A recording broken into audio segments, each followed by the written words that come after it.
وهتلاقي دايما للأسف إن صدى الأفكار السلبية بيتردد في دماغك طول الوقت. عمرك يا صديقي في وقت من الأوقات حسيت إن أنت محتاج تبعد، تبطل ترد على الناس، تقفل بابك، تختفي، وفجأة بتبص حواليك وبتلاقي نفسك وحيد؟ العزلة أحيانا راحة وأحيانا بتبقى بوابة لوجع كبير. يا ترى فين الحد الفاصل؟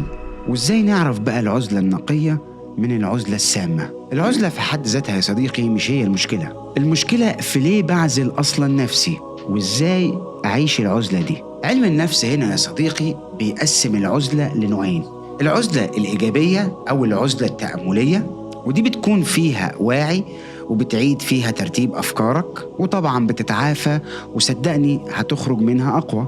العزلة التانية هنا يا صديقي وهي العزلة الانسحابية أو العزلة السامة، دي بتكون فيها دايما هارب من الناس وطبعا من نفسك، وللأسف بتسحبك لوحدة مش مفهومة، وحدة بتخنقك. اللي فقد هويته أو فقد شغفه العزلة بالنسبة له مش راحة، دي بتتحول لغرفة مغلقة. وهتلاقي دايما للأسف إن صدى الأفكار السلبية بيتردد في دماغك طول الوقت. في دراسة هنا يا صديقي مهمة جدا بتقول إن الأشخاص اللي بيعانوا من فراغ نفسي أو من فقدان الهوية بيزيد عندهم للأسف الميل للعزلة السلبية جدا، وطبعا النتيجة زي ما كلنا عارفين قلق واكتئاب وفقدان للقيمة والهوية والشغف. تعال مثلا بص كده على شاب فقد شغفه بعد ما فقد حلمه، عزل نفسه مثلا 6 شهور، كان فاكر إنه هو كده بيستريح، لكن للأسف اكتشف إن العزلة هنا كانت بتغذي شعوره بالفراغ أكتر. أو بنت قررت تعزل نفسها بعد علاقة سامة ومؤذية،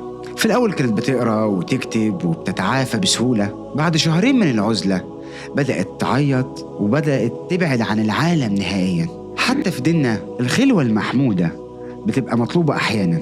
النبي صلى الله عليه وسلم اعتزل الناس قبل البعثة في غار حراء، وطبعا زي ما احنا عارفين ما كانش للهروب أبدا، كان للبحث والتأمل وللتطهير الداخلي. الرسول صلى الله عليه وسلم قال لنا إيه؟ من حسن إسلام المرء ترك ما لا يعنيه. حتى في الدين وفي أي أديان سماوية عمرها ما كانش فيه عزلة نهائية، دايما الدين بيربط الإيمان بالاندماج مع الناس والتفاعل كمان معاهم. الرسول صلى الله عليه وسلم قال لنا إيه؟ المؤمن الذي يخالط الناس ويصبر على آذاهم خير من الذي لا يخالطهم ولا يصبر. تعال بقى هنا أقول لك إيه هي علامات العزلة السامة. إنك مثلا مش قادر ترجع للناس، مش بتعمل حاجة مفيدة أصلا في وقت العزلة، بتفكر بشكل سوداوي، مش حاسس بنفسك ومش عارف أنت مين، وطول الوقت في اللحظات دي بتتمنى إنك تختفي وتنعزل أكتر من إنك أنت تتعافى. السؤال المهم هنا بقى نعمل إيه؟ اسأل نفسك سؤال مهم جدا: هو أنا أصلا منعزل ليه؟ هل لأني تعبان مثلا وعايز أرتاح؟ ولا أنا هربان من مواجهة نفسي؟ حدد هنا كمان وقت للعزلة، ساعة، يوم، أسبوع، لكن لازم تكون مدروسة وليها نهاية وخطة. خلي عزلتك بقى دي يا صديقي تكون فعالة ومنتجة. اقرأ، صلي، راجع أهدافك، واكتب كمان مشاعرك.